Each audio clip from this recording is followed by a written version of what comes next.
Magandang tanghali po mga kamami, Yani.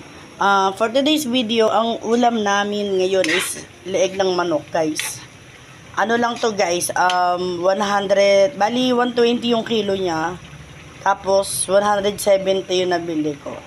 Ulam na namin to, guys, pamamayang gabi. Hindi ko na napakita sa inyo, guys, kung ano yung ginawa ko. Basta nilagang ko na lang siya ng toyo ketchup. Tsaka konting suka lang.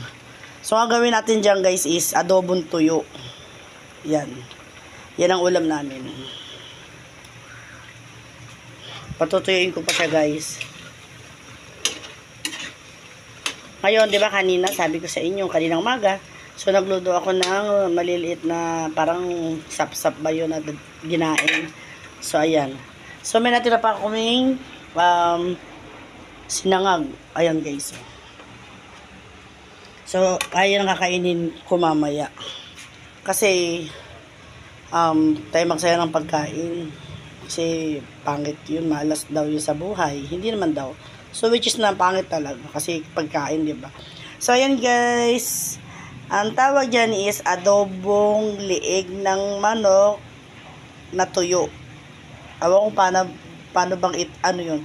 Adobong tuyo na lang. Ayan.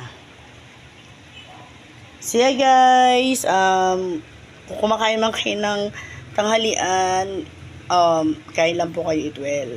God bless, stay safe, and good vibes palagi.